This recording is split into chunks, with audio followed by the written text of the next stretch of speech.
খাদিজা রাদিয়াল্লাহু তাআলা আনহা যেদিন আমার নবীর স্ত্রী হলেন, আমার নবীকে যেদিন খাদিজা রাদিয়াল্লাহু তাআলা আনহা বিয়ে করলেন, মক্কার জমিনে বদনাম হয়ে গেলাম।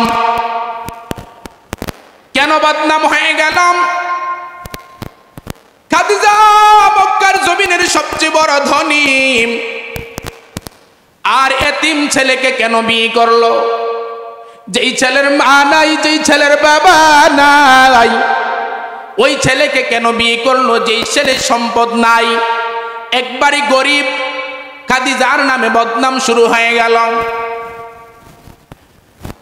মক্কার লোকেরা যারা খাদিজার নামে বদনাম করেছেন, সবগুলো খাদিজা রাদিয়াল্লাহু তাআলা আনহা তাদেরকে দাওয়াত দিলেন। দাওয়াত দিয়া খানা সামনে দিয়ে বললেন, ও মক্কার লোকেরা, তোমরা নাকি আমার ব্যাপারে বদনাম শুরু করেছ। আমি কেন এতিম মুহাম্মদকে বিয়ে করলাম? আমি কেন এতিম ছেলেকে আমি বিয়ে করলাম? কেন আমি গরিব ছেলেকে আমি বিয়ে করলাম? তোমরা নাকি আমার ব্যাপারে বদনাম শুরু করে দিয়েছ। সবাই এক সুরে বলতেছে, অবশ্যই অবশ্যই, আমরা তো তোমার নামে বদনাম শুরু করে দিয়েছি। কেন? তোমাকে তো মক্কার জমিনের ভিতরে বড় বড় লোকেরা বিয়ে করতে চেয়েছে, তুমি তো বিয়ের মধ্যে রাজি হইলা না। কেন তুমি এতিম ছেলেকে বিয়ে করলা? কেন তুমি এতিম মুহাম্মদকে বিয়ে করলা? তাড়াতাড়ি তালাকের ব্যবস্থা করো। জোরে বলেন না নাউজুবিল্লাহ। খাদিজা রাদিয়াল্লাহু তাআলা আনহা বলেন, ও মক্কার লোকেরা শোনো, আমি তোমাদেরকে ফতোয়া দিতে বলি নাই, আমি খাদিজা ফতোয়া দিব, তোমরা শুনবা। আল্লাহু আকবার। খাদিজা রাদিয়াল্লাহু তাআলা আনহা ডাক দিয়া বললেন, ও মক্কার লোকেরা, আমার স্বামী যদি পয়সাওয়ালা হতো তাহলে কি বদনাম করতা? কয় নাম। আমার স্বামী যদি টাকাওয়ালা হইতো তাহলে কি বদনাম করতা? কয় নাম। আপনার স্বামী যদি সম্পদশালী হতো আমরা বদনাম করতাম না। মা খাদিজা রাদিয়াল্লাহু তাআলা আনহা ডাক দিয়া বলেন, ও উপস্থিত লোকেরা শোনো, আমি তোমাদেরকে সাক্ষী রেখে, আমার আল্লাহ তাআলাকে সাক্ষী রেখে, আমার খাদিজার যতগুলো সম্পদ আছে সবগুলো সম্পদ আমার নবীকে দান করে দিলাম। আল্লাহু আকবার। কিভাবে স্বামীর প্রশংসা করে শোনো। ও মা বোনেরা, কান খাড়া করে শোনো গো, কিভাবে স্বামীর প্রশংসা করেছেন।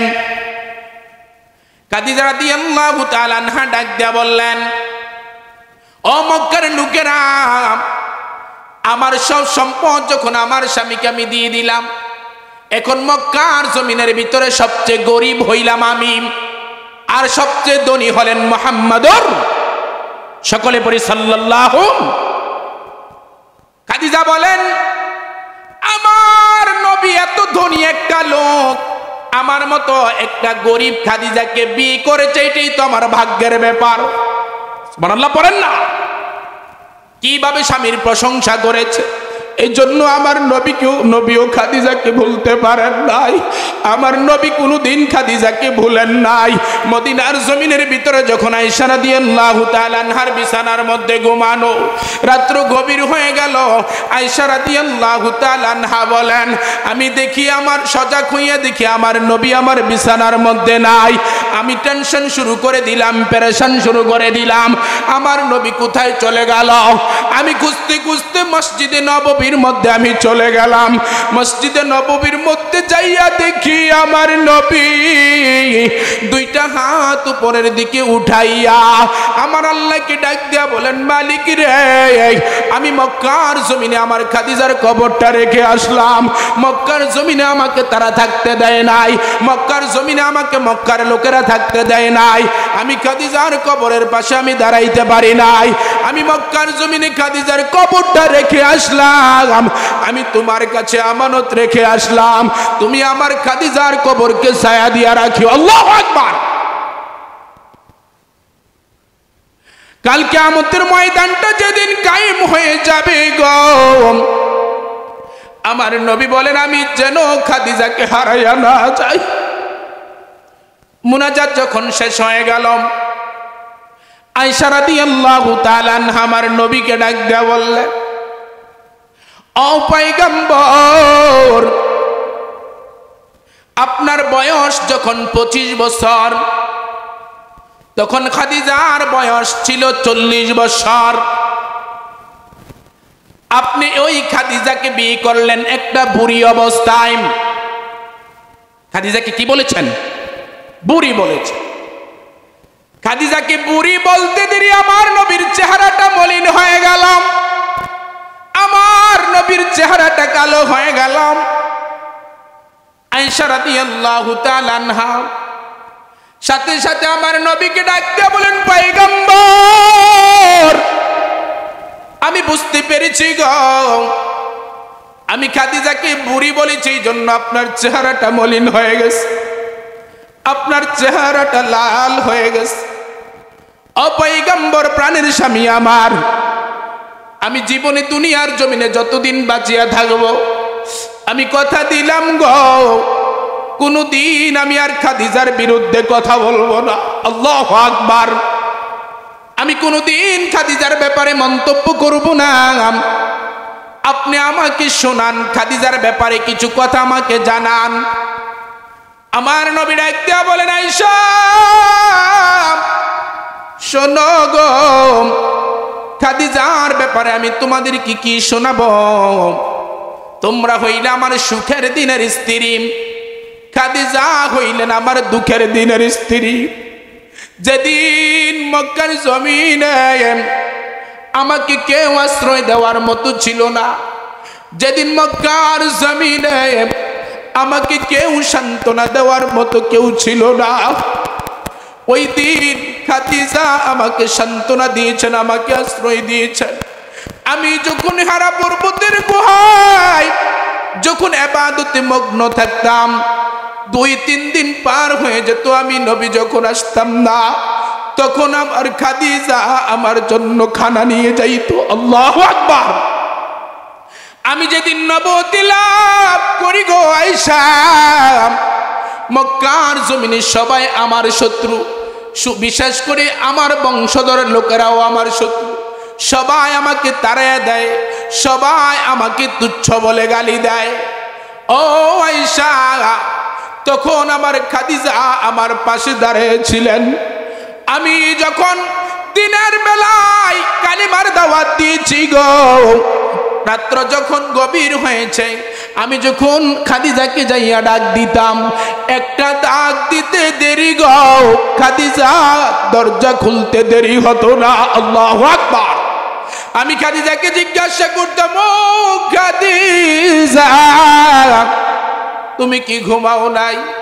তুমি কি ঘুমাও নাই? খাদিজা ডাক দা বললেন, ও পয়গম্বর, প্রাণের স্বামী আমার, আমার নবী দিনের দাওয়াত দিবেন, কালিমার দাওয়াত দিবেন, আর বেঈমানদের হাতে নির্যাতন হবেন। রাত্রে বেলা আসি আমাকে খাদিজা বলে, স্ত্রী বলে আমাকে ডাক দিবেন, একটার পরে আরেকটা ডাক দিতে দেরি হবে, আমার নবীর কলিজায় আঘাত লেগে যাবে, আমার নবী মনের মধ্যে কষ্ট পেয়ে যাবে। আমি খাদিজা এই জন্য ঘুমাই নাই, দরজার মধ্যে আমি পিঠ লাগাইয়া থাকি। আল্লাহু আকবার। আমার নবী ডাক দিয়া বলেন, আয়েশা শুনো গো, খাদিজা সম্পর্কে আমি তোমাকে কি জানাবো? আমি খাদিজা সম্পর্কে তোমাকে আর কি শোনাবো? যেদিন আমি নবুয়তি লাভ করলাম, কেউ আমাকে মানে নাই, কেউ আমাকে মানে নাই, পরিচয় দেয় নাই। তখন আমার খাদিজা ডাক দিয়া বললেন, ইয়া রাসূলুল্লাহ, ইয়া হাবিবাল্লাহ, ও পয়গম্বর, মক্কার জমিনের মধ্যে যদি কেউ যদি আপনাকে নবী না মানে গো, কেউ যদি আপনাকে রাসূল না মানে, আমি খাদিজা পড়ে নিলাম লা ইলাহা ইল্লাল্লাহু মুহাম্মাদুর রাসূলুল্লাহ। সকলে পড়ি সাল্লাল্লাহু। দুনিয়ার মুসলমান মা বোনদেরকে লক্ষ্য করে বলবো গো মা, বিবি মরিয়মের জীবনীটা পড়ে নাও, মা ফাতেমার জীবনীটা পড়ে নাও, মা খাদিজার জীবনীটা পড়ে নাও, মা আয়েশা রাদিয়াল্লাহু তাআলা আনহার জীবনীটা পড়ে নাও। তারা স্বামীর জন্য কি করেছেন, স্বামীকে কি মহব্বত করেছেন। আয়েশা রাদিয়াল্লাহু তাআলা আনহা আমার নবীকে কেমন মহব্বত করেছেন, কেমন ভালোবেসেছেন, কেমন মহব্বত করেছেন শুনে নাও, শুনে নাও। আয়েশা রাদিয়াল্লাহু তাআলা আনহার বয়স যখন 7 বছর। কয় বছর? আওয়াজ করে বলুন। আয়েশা রাদিয়াল্লাহু তাআলা আনহার বয়স যখন 7 বছর, তখন আমার নবী সাল্লাল্লাহু আলাইহি সাল্লাম আয়েশা রাদিয়াল্লাহু তাআলা আনহাকে বিয়ে করেন। তখন আয়েশা রাদিয়াল্লাহু তাআলা আনহা দুলাবালির মধ্যে খেলাইতেন। 9 বছর যখন আয়েশা রাদিয়াল্লাহু তাআলা আনহার বয়স হয়, তখন আমার নবীর ঘর করার জন্য যায়। সুবহানাল্লাহ পড়েন। যখন আমার নবীর ঘরের মধ্যে যায়, তখন আয়েশা রাদিয়াল্লাহু তাআলা আনহাকে তার পিতা আবু বকর ডাক দেয়া বলেন, ও আয়েশা, শোনো শোনো শোনো, কার কাছে আমি তোমাকে বিয়ে দিয়েছি, কিসের জন্য বিয়ে দিয়েছি শোনো, কিসের জন্য আমি তোমাকে বিয়ে দিলাম শোনো। আমার নবী যখন দিনের দাওয়াত নিয়ে যখন জমিনের মধ্যে ছড়িয়ে পড়বে, আমি আবু বকর আমার নবীকে আশ্রয় দিয়ে রাখি। দিন শেষ করে যখন রাত্রিবেলা যখন ঘরে যাবে, আমার নবীকে তুমি স্বামী হিসাবে তুমি ছায়া দিয়া রাখিও। আল্লাহু আকবার। আবু বকর ডাক দিয়া বলেন, ও আয়েশা শোনো, কথা দাও গো আয়েশা, কোনদিন আমার নবীর চোখে চোখে চোখ রাইখা কথা বলতে পারবা না, কোনদিন আমার নবীর সামনে চোখ রাঙ্গাইয়া কথা বলতে পারবা না, কোনদিন আমার নবীকে ধমক দিয়ে কথা বলতে পারবা না, কোনদিন আমার নবীর কাছে খানা চাইতে পারবা না, পেট মাটিতে লাগাইয়া পড়ে থাকবা গো আয়েশা, কোনদিন আমার নবীর কাছে খানা চাইবা না। আয়েশা রাদিয়াল্লাহু তাআলা আনহা ডাক দেয়া বলেন, ও আবার বাবা, এভাবে বলো না, আমি আয়েশা সহ্য করতে পারি নাই, আমি কথা দিলাম গো, কোনদিন আমার নবীর সাথে চোখ রাঙ্গায়া কথা বলবো না, কোনদিন আমার নবীর সামনে বেয়াদবি করব না, কোনদিন আমি আমার নবীর কাছে খানা চাইব না। আল্লাহু আকবার। এজন্য আয়েশা রাদিয়াল্লাহু তাআলা আনহাকে আমার নবী কেমন মহব্বত করেছেন, আমার নবী কেমন ভালোবেসেছেন শুনে নাও। আয়েশা রাদিয়াল্লাহু তাআলা আনহা কি একদিন আমার নবী ডাক দিয়া বললেন, আমার নবী অসুস্থ হয়ে ডাক দিয়া বললেন, ও আয়েশা শোনো শোনো, আমার অনেক দায়িত্ব ছিল তোমার ওপর, আমি তোমার দায়িত্ব পালন করতে পারি নাই, তুমি আমাকে ক্ষমা করে দাও। আয়েশা রাদিয়াল্লাহু তাআলা আনহা আমার নবীকে ডাক দিয়া বলেন, ও পয়গম্বর, কেন আপনি আমার কাছে ক্ষমা চাইলেন আমি জানি না, মনে হয় আপনি আমার কোনো আচরণে কষ্ট পেয়েছেন, মনে হয় আপনি আমার কোনো ব্যবহারে আপনি কষ্ট পেয়েছেন, না হয় যেই জায়গায় আমি ক্ষমা চাইব আপনি কেন আমার কাছে ক্ষমা চাইলেন। আমার নবী ডাক দিয়া বলেন, আয়েশা, না না গো আয়েশা, আমি কোনোদিন তোমার আচরণে কষ্ট পাই নাই, আমি কোনোদিন তোমার ব্যবহারে আমি কষ্ট পাই নাই, আমি কোনোদিন তোমার কথায় কোনো কষ্ট পাই নাই। আয়েশা রাদিয়াল্লাহু তাআলা আনহা ডাক দিয়া বলেন, ও পয়গম্বর, তাহলে যেই জায়গায় আমি ক্ষমা চাইব আপনি কেন ক্ষমা চাইলেন জানতে চাই। আমি তো আপনার কাছে মণিমুক্তা চাই নাই, আমি তো আপনার কাছে রাজরানী চাই নাই, আমি তো আপনার কাছে সোনাদানা চাই নাই, তাহলে কেন আপনি আমার কাছে ক্ষমা চাইবেন। আয়েশা রাদিয়াল্লাহু তাআলা আনহা বলেন, ও পয়গম্বর, জীবনে যদি কোনো কিছু নাও চাই, আজকে একটা জিনিস আপনার কাছে আমি চাইবো, দিবেন কিনা বলেন। সুবহানাল্লাহ পড়েন। আল্লাহু আকবার। জীবনে কোনোদিন কোনো কিছু চাই নাই, আজকে আমি একটা জিনিস চাইবো কিনা আপনি দিবেন কিনা বলেন। আমার নবী ডাক দিয়া বলেন, আয়েশা, তুমি যা চাও আমার নবীর যদি সাধ্য থাকে আমি দেওয়ার জন্য চেষ্টা করব। সুবহানাল্লাহ। আয়েশা রাদিয়াল্লাহু তাআলা আনহা ডাক দিয়ে বললেন, আয়েশা রাদিয়াল্লাহু তাআলা আনহা ডাক দিয়ে বললেন, ও পয়গম্বর, জীবনে কোনো কিছু চাই না, আজকে একটা জিনিস চাইবো। আমার নবী বলেন, আয়েশা বলো তুমি কি চাইবা? সুবহানাল্লাহ।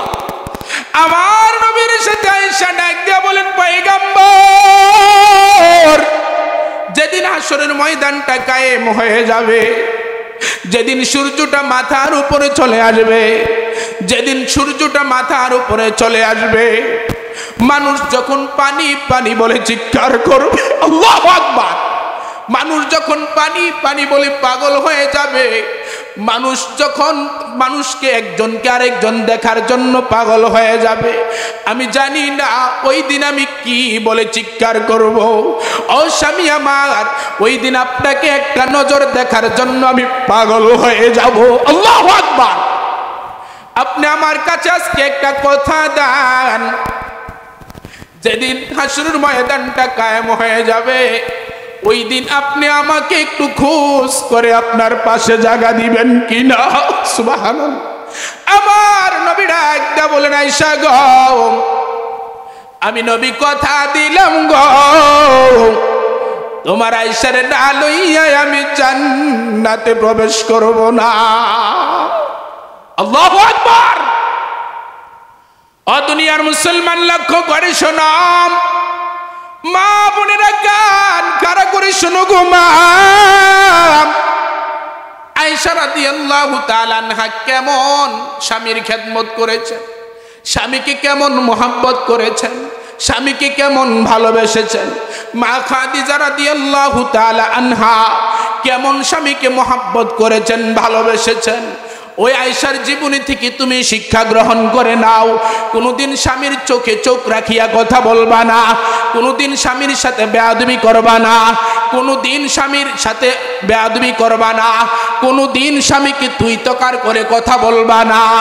কারণ পৃথিবীর জমিনের ভিতরে, ও মা লক্ষ্য করে শোনো, ও বোন লক্ষ্য করে শোনো গো, পৃথিবীর জমিনের ভিতরে সবচেয়ে বড় সম্পদ হলো তোমার স্বামী, ঠিক কিনা? ও দুনিয়ার মুসলমান, আমার নবী আয়েশা রাদিয়াল্লাহু তাআলা আনহাকে বলেন, ও আয়েশা, আমি কথা দিলাম গো, তোমাকে না লইয়া আমি জান্নাতে যাব না। ও দুনিয়ার মুসলমান, বলেন তো, যেই নবী উম্মতকে ছাড়া জান্নাতে যাবে না, ওই নবীর কথাগুলো মানা দরকার আছে না নাই? আরো জোরে বলুন। আমার নবী সাল্লাল্লাহু আলাইহি সাল্লাম এই দুনিয়ার জমিনের ভিতরে সবকিছু উম্মতের জন্য বিসর্জন দিয়েছেন।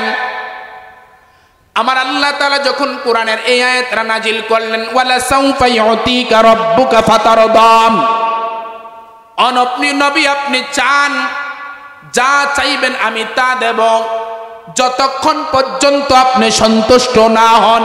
সুবহানাল্লাহ পড়েন না? ও দুনিয়ার মুসলমান,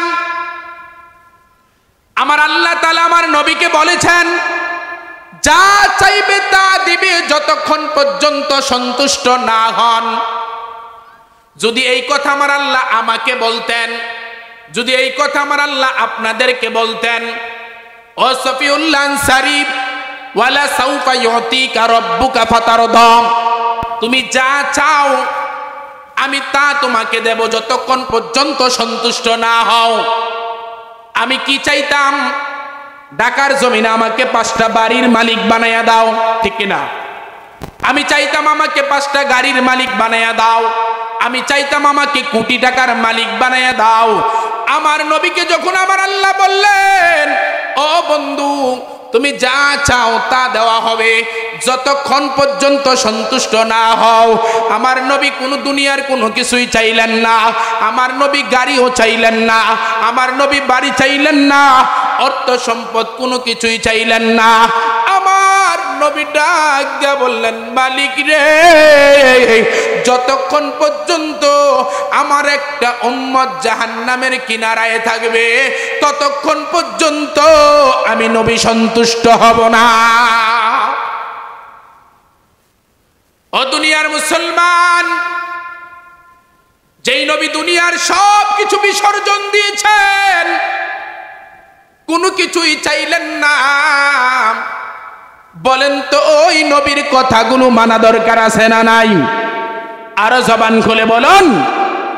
আমার নবী সাল্লাল্লাহু আলাইহি সাল্লাম একদিন ইয়া আল্লাহুম্মা উম্মতি আল্লাহুম্মা উম্মতি বলে কান্না করে আমার আল্লাহ তাআলা জিবরাইলকে পাঠালেন, ও জিবরাইল, আমার নবী কেন কান্না করে একটু জিজ্ঞাসা করো, জবান থেকে জানতে চাই আমার নবী কেন কান্না করে, আমার আল্লাহ জানেন কি নাম?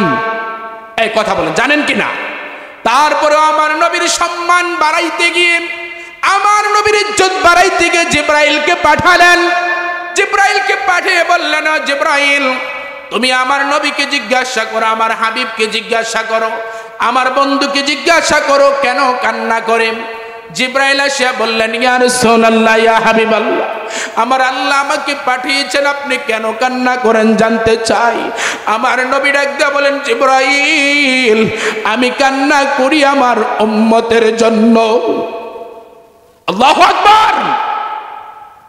জিবরাইল আলাইহিস সালাতু ওয়াস সালাম আল্লাহর কাছে চলে গেলেন, গিয়া বললেন, আল্লাহ, আপনার বন্ধু আপনার হাবিব কিসের জন্য কান্না করে আপনি তো শুনেছেন। আমার আল্লাহ জিবরাইলকে পাঠালেন, ও জিবরাইল, যাও আমার বন্ধুকে বলে দাও আমার বন্ধুর উম্মতের ব্যাপারে আমি অসন্তুষ্ট করব না। জিবরাইল আলাইহিস সালাতু ওয়াস সালাম আমার নবীর কাছে চলে আসলেন, আসিয়া বললেন, ইয়া রাসূলুল্লাহ, ইয়া হাবিবাল্লাহ, আপনি তো শুনেছেন, আপনি তো জানেন আপনার উম্মতের ব্যাপারে আল্লাহ তাআলা আপনাকে অসন্তুষ্ট করবে না।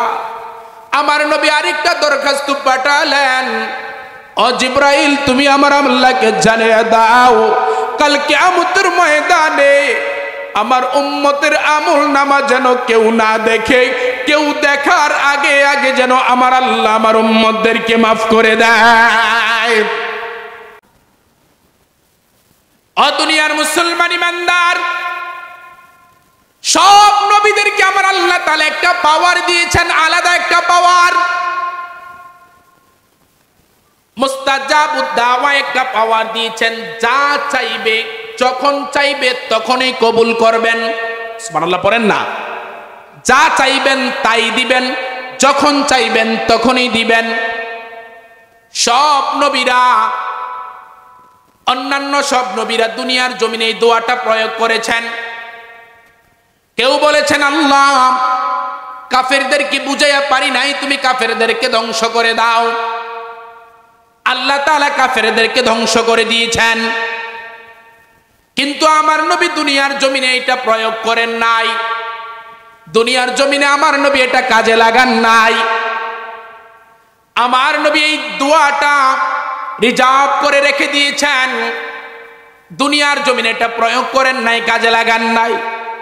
আমার নবী বলেন, কাল কিয়ামতের ময়দানটা যেদিন কায়েম হয়ে যাবে গো, যেদিন স্বামী স্ত্রী কোনো পরিচয় থাকবে না, সন্তান যখন বাবা মাকে দেখলে পালিয়ে যাবে, স্ত্রী যখন স্বামীকে দেখলে পালিয়ে যাবে, স্বামী যখন স্ত্রীকে দেখলে পালিয়ে যাবে, তখন ওই মুসিবতের সময় গো আমি বলবো, আল্লাহ, দুনিয়ার জমিনে তো আমি দোয়াটা প্রয়োগ করি নাই, তোমাকে আমি আজকে এই কথাই বললাম, আমি দোয়া করি, আমি তোমার কাছে প্রার্থনা করি, আমার সব উম্মতদেরকে মাফ করে দাও। আল্লাহু আকবার।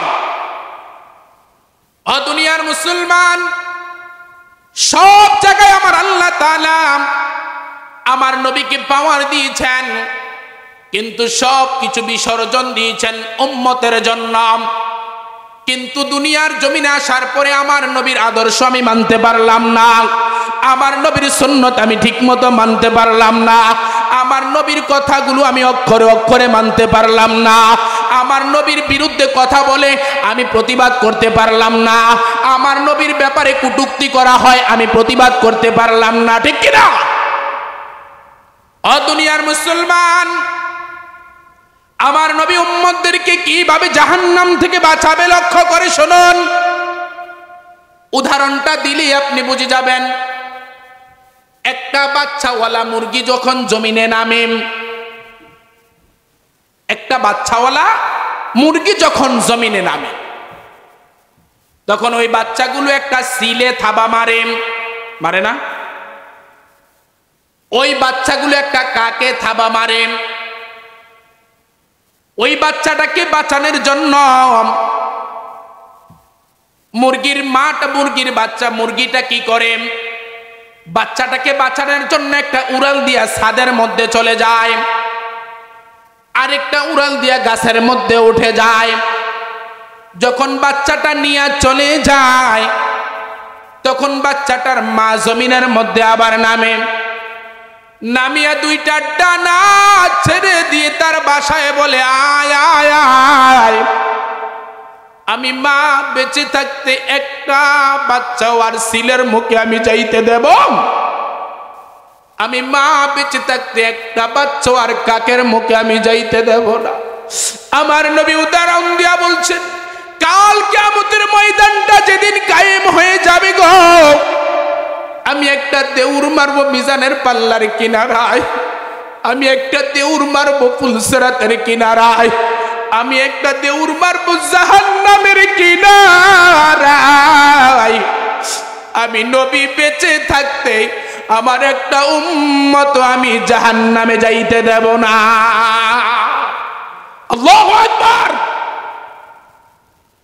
ও দুনিয়ার মুসলমান, তাহলে লক্ষ্য করে শোনো, যেই নবীর শাফায়াত ছাড়া, যেই নবীর সুপারিশ ছাড়া তুমি জান্নাতে যাইতে পারবা না, বলো ওই নবীর কথাগুলো মানা দরকার আছে না নাই? আরো জোরে বলুন। ও দুনিয়ার মুসলমান, লক্ষ্য করে শুনুন,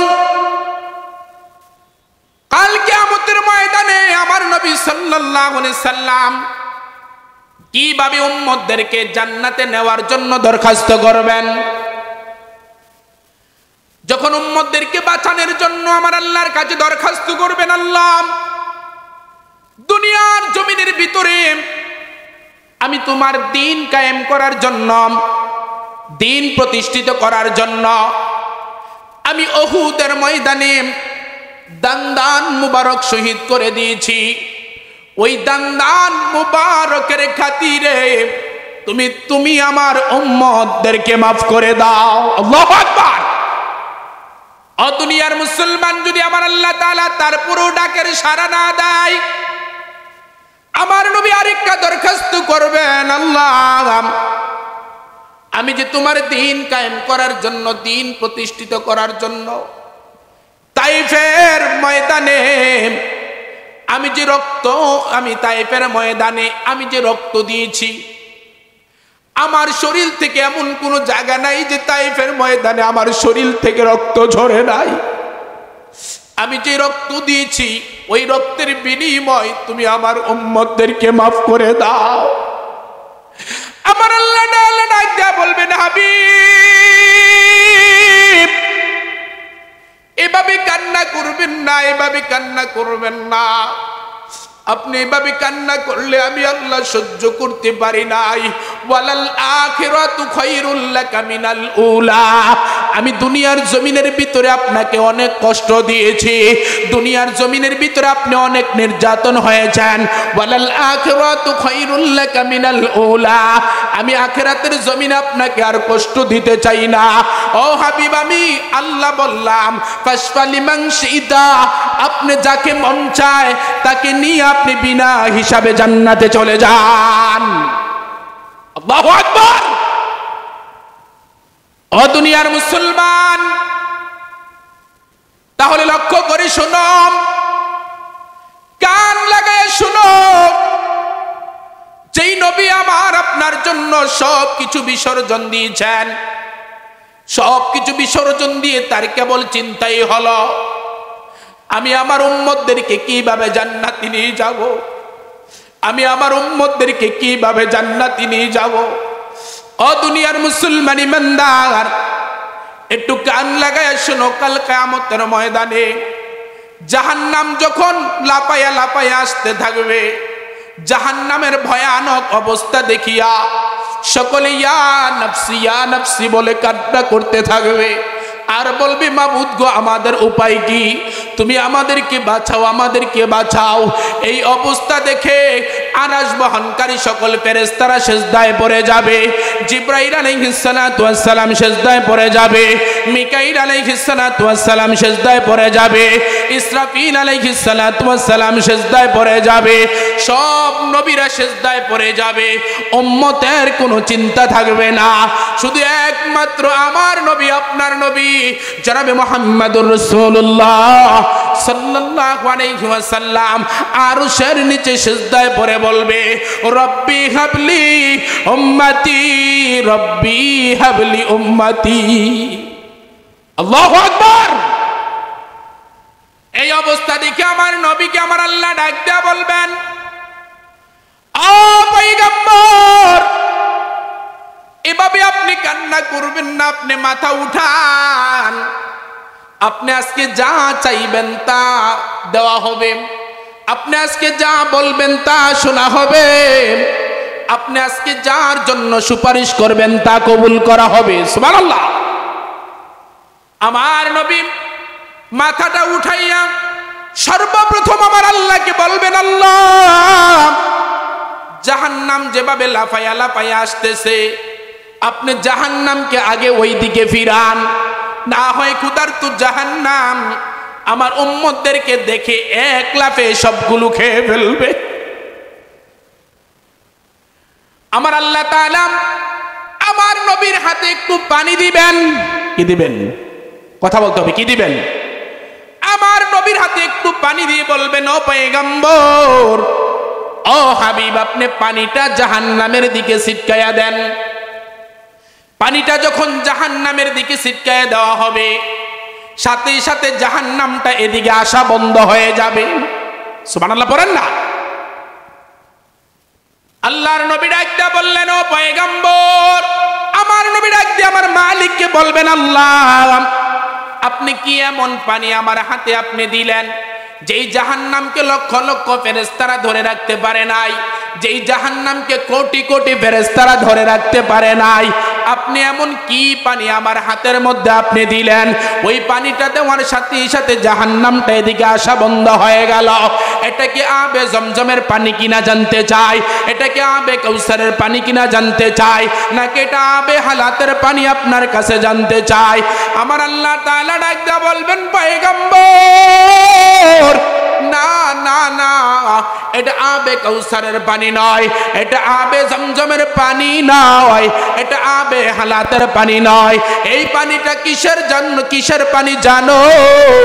দুনিয়ার জমিনের ভিতরে তোমার উম্মতেরা যারা জাহান্নামের ভয়ে কান্না করেছে, যারা কবরের আযাবকে চিন্তা করিয়া কান্না করেছে, যারা চোখের পানি ফেলে কান্না করেছে, এই পানিগুলো আমি নষ্ট করি না। আল্লাহু আকবার। এই চোখের পানিগুলো আমি নষ্ট করি নাই, এই চোখের পানিগুলো আমি যত্ন করে রেখে দিয়েছি, এই চোখের পানিগুলো আমি নষ্ট করি নাই, এই চোখের পানি আমি নষ্ট করি নাই, আমি যত্ন করে রেখে দিয়েছি। ও পয়গম্বর শুনে নেন, জাহান্নামের আগুন বন্ধ করার জন্য আপনার উম্মতের চোখের পানির চেয়ে বড় আমি কোনো কিছু বানাই না। আল্লাহু আকবার বলেন না। ও দুনিয়ার মুসলমান, এজন্য তোমার আর আমার কাজ কি? যখন গুনাহ হয়ে যাবে তখন সাথে সাথে তওবা করে নাও, সাথে সাথে চোখের পানি ফালাইয়া কান্না করম, সাথে সাথে আমার আল্লাহর কাছে মাফ চাও, সাথে সাথেই তো আমার আল্লাহ মাফ করে দিবেন। পারবো না ইনশাআল্লাহ? ও দুনিয়ার মুসলমান, কারণ দুনিয়ার জমিনে আমি আপনি কেবল গুনাহই করতেছি, আমার আল্লাহর কাছে হাসরের ময়দানে একটা আগেই দরখাস্ত করে রাখবো, আল্লাহ তুমি আমাদেরকে কোনো হিসাব জিগাইও না, তুমি আমাদেরকে কোনো হিসাব জিগাইও না, বিনা হিসাবে তুমি আমাদেরকে জান্নাতের মেহমান বানাইয়া দিও। কারণ হলো আমাদের দ্বারা এমন কোনো গুনাহ নাই যে আমাদের দ্বারা হয় না, ঠিক কি না? এমন কোনো পাপ নাই যে আমাদের দ্বারা হয় না। এজন্য তুমি আমাকে হিসাব জিজ্ঞাসা করিও না, বিনা হিসাবে তুমি আমাকে জান্নাতের মেহমান বানায় দিও। ও দুনিয়ার মুসলমান, লক্ষ্য করে শোনো, এই দুনিয়ার জমিনের ভিতরে থাকা অবস্থায় যখন কোনো গুনাহ করবা, শুধু একটাই চিন্তা করবা, আমি গুনাহটা ছোট করি, আমি গুনাহটা বড় করি। দেখেন, এই কথা বলেন কে? আপনি যখন রাত্রে বেলা গুনাহ করেন, আপনি যখন দিনের বেলাও গুনাহ করেন, আপনি যখন অন্ধকারে গুনাহ করেন, আপনি যখন আলোতে গুনাহ করেন, সবগুলো পৃথিবীর জমিনের ভিতরে যদি কেউ না দেখে, দেখেন কে? আর জোরে বলেন। তাহলে আল্লাহর জমিনের ভিতরে দেখা ছাড়া এমন কোন জায়গা আমার আল্লাহর